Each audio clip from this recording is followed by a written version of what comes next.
everyone. My name is Crystal Stapley, and I am a business litigation attorney in the Washington, D.C. office of Vinson Elkins. I'm joined today by my colleague, Rick Sofield, who is an authority in national security law. Prior to beginning private practice, Rick served for nearly 25 years as a government lawyer, including as director of the Foreign Investment Review staff for the National Security Division at the United States Department of Justice. Rick is now a partner at Vinson Elkins, and he's joining us today to discuss national security legal issues. In particular, we'll discuss the Committee of Foreign Investment in the United States, commonly known as CFIUS. Rick, tell us about yourself. Thanks, Crystal. I've been with V&E now for about 6 months. Prior to that, I was at another law firm after finishing my career with the federal government. I've worked in a variety of national security roles over the last nearly 30 years and have really enjoyed the time that I've had in private practice advising clients on how they can navigate the important and constantly evolving regulatory space in national security.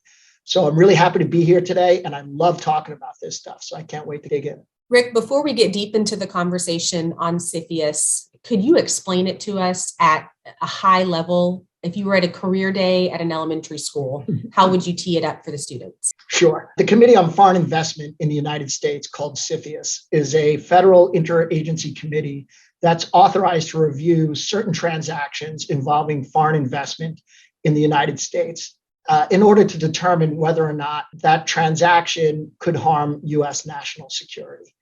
The committee is made up of several executive branch agencies and White House offices.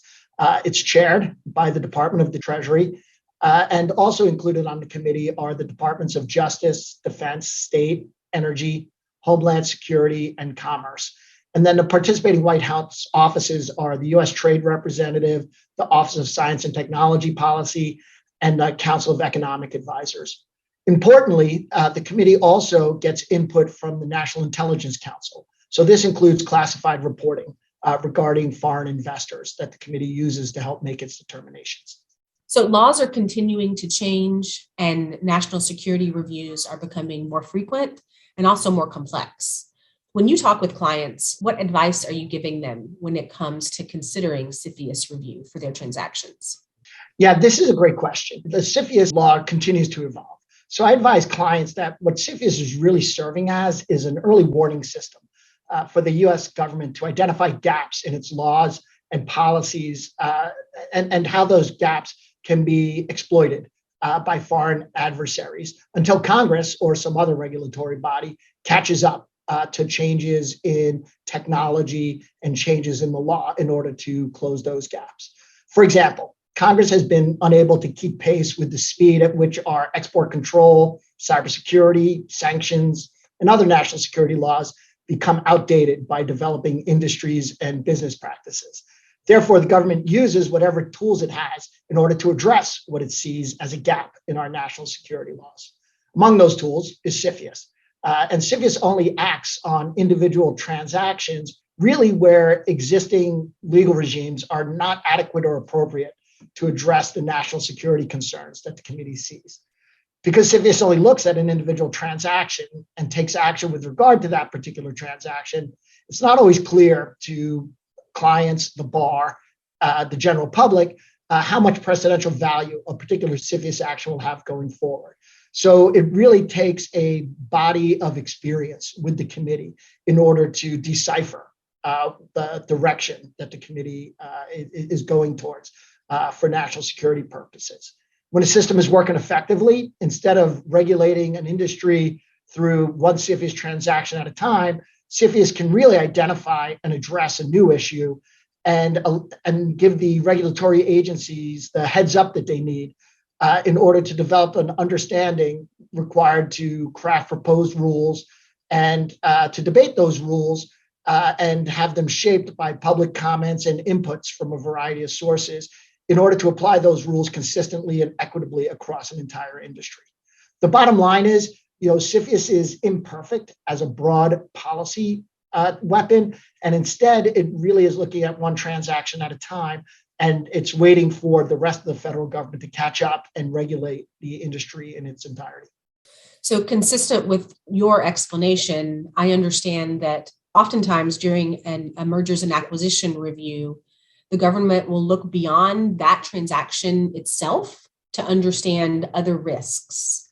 When you engage with a company during an M&A transaction, is there a best practice that you have found works well? Yes, I think it's important when evaluating a potential transaction for what CFIUS might perceive as a national security concern. We need to really think like the government so that we can identify and address the potential risks upfront as part of our own due diligence on the transaction. So we need to use the same tradecraft that CFIUS uses when it assesses risk while evaluating a transaction. And what CFIUS does is it evaluates three variables. It looks at threats, vulnerabilities, and consequences.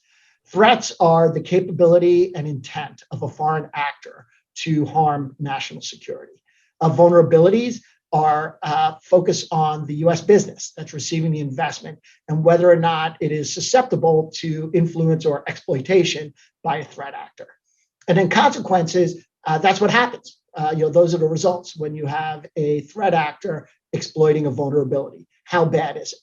And so an example of sort of threats, vulnerabilities, and consequences, sort of a very basic way to think about it is if you have a high threat actor, someone who the government's very concerned about, but you have a low vulnerability industry. So let's say someone making soft drinks. The government's really not going to see any national security concerns about a high threat actor investing in a company that makes soft drinks.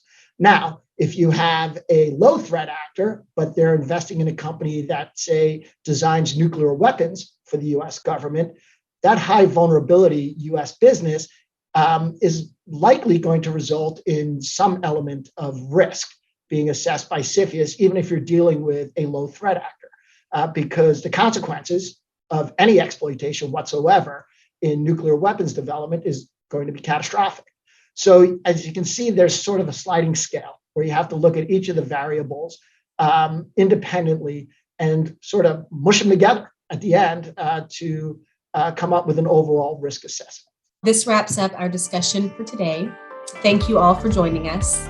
Rick and I look forward to talking more about emerging national security legal issues in future installments.